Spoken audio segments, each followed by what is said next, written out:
다음은 존경하는 신장식 의원님 질의하시기 바랍니다. 네, 실장님하고 정책실장님 두 분께 여쭙겠습니다. 올해 상반기 외국인 관광객 883만 명, 연말까지 2천만 명 돌파할 거다. 경제 활력 돌고 있고 상권 살아나고 있다면 상인들 기뻐하는데 이 중에서 압도적 1위는 중국인입니다. 그런데 혐중 시위 너무 심각합니다. 이러다 보니까 정말 부끄러운 일인데요. PPT 1번 보여주세요. 유엔이 공식 보고서를 통해 혐중 문제를 지적을 했습니다. 올 5월 달인데요. 중국계 사람들에 대해 온오프라인에서 인종차별적 증오 발언이 지속적으로 증가하는 데 대한 우려를 표명한다. 정치인, 공인의 혐오 발언에 대한 규탄, 조사, 처벌을 권고한다. 이에 대한 답변을 준비하셔야 될 것 같습니다. 대통령실에서. 중국인 관광객 무비자 입국이 무비자 입국이 감염병 확산, 범죄자 많이 들어오게 한다라는 이야기. 부동산 가격 오르는 것도 중국 때문이다. 주가 오르는 배경에 중국 자본이 있다. 국정자원 관련된 그 화재도 중국이 일으켰다. 이런 막 유치한 얘기들이 오고 가는데 누가 이런 말 하냐? 제1야당입니다. 국민의힘 쪽에서 이런 얘기들이 나와요. 급기야 소위 3대 쇼핑 방지법이라는 게 나왔는데 팩트 체크 좀 해보겠습니다. 단기 비자로 건강보험 혜택을 가로챈다. 25년 중국인 건보료 납부 대비 의료비 지출은 55억 흑자입니다. 그것도 최소한 6개월 거주해야 건보 적용 받을 수 있어요. 뭘 가로챕니까? 그다음에 한국에 살지 않아도 지방선거 투표가 가능하다. 투표권 행사. 지방선거는 재외국민 투표가 없어요. 한국에 거주하지 않으면 투표 자체가 불가능합니다. 그것도 최소 6개월 이상 거주해야 영주권 얻고 3년 이상 거주해야 됩니다. 무슨 투표권을 쇼핑해 갑니까?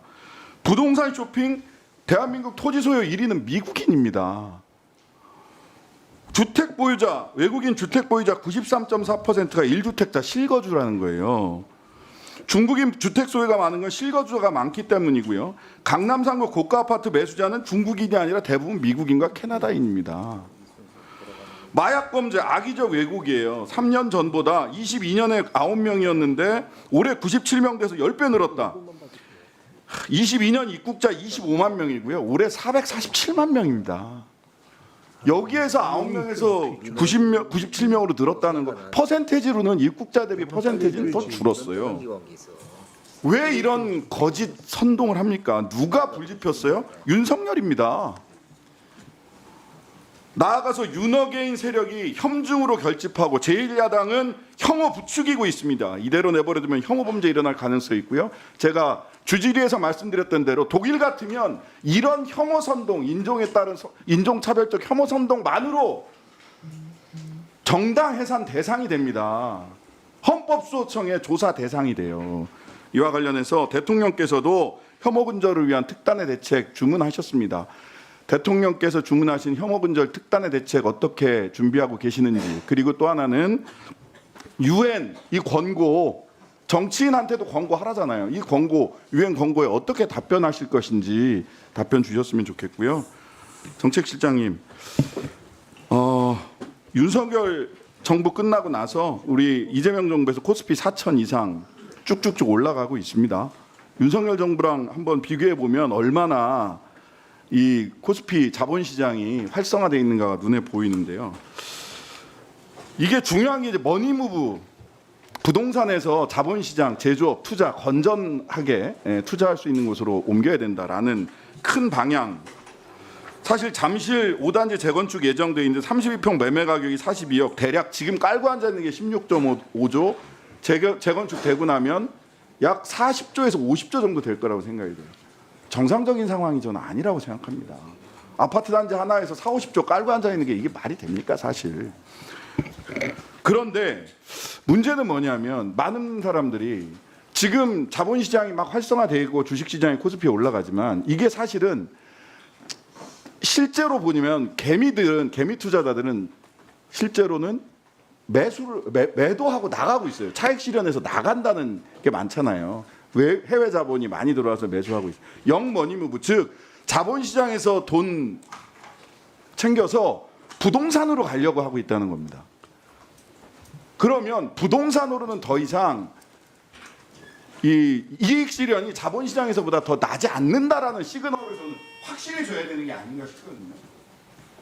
보다 더 확실하게 자본시장으로 머니무브를 일으킬 방법, 또 영머니무브를 방지할 수 있는 방안, 제가 생각하기에는 부동산으로 더 이상 초과 수익을 얻을 수 없다.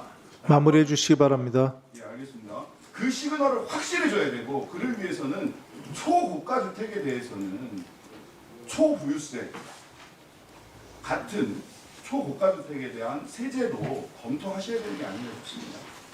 이 부분 좀 머니무브를 더 촉진할 방법, 영머니무브를 방지할 방법, 이런 부분을 좀 말씀해 주셨습니다. 네, 아까 김남국 의원님도 말씀하신 그 같은 맥락이고 생산적 금융 쪽으로 구조 전환이 일어나야 된다는 방향성에 대해서 절대 공감하고 있고요. 근데 이제 오래된 그런 믿음들인데요. 최근에 많이 바뀌고 있지만 그게 확고하게 자리 잡을 수 있도록 정책들을 아주 큰 단위에서 좀 논의를 해보려고 하고 있고요. 근데 이제 다만 이제 그 과세 문제 마지막에 말씀하신 거는 아까 우리 비서실장이 말씀하신 대로 저희가 신중하게 여러 방안들을 보고 있는데요. 그 측면에서 과세 문제는 조금 더 깊이 있는 논의와 판단이 필요하다고 봅니다. 주식시장에서 돈 벌어서 부동산으로 옮겨가는 일을 좀 막아주셔야 되는 게 아닌가 싶습니다. 예. 네, 오늘 수고하셨습니다. 주시는 질문에 대한 답변 간단하게 드리겠습니다. 에이펙을 이끌고 글로벌 시대를 만들어 나가고 있는 대한민국의 입장에서 혐오라는 단어, 차별이라는 단어들은 굉장히 큰 걸림돌이 되고 있고 중국과 관련된 사건이라고 사건만으로 국한하기에는 인근 국가인 베트남이나 이런 쪽으로도 옮겨가고 있습니다. 한국은 그런 나라가 되어가고 있습니다. 매우 위험하다고 생각합니다.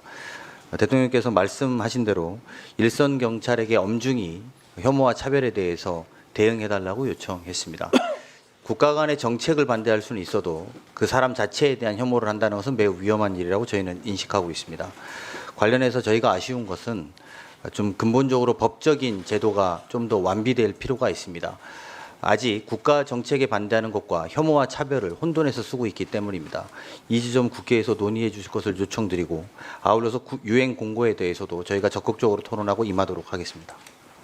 네, 수고하셨습니다.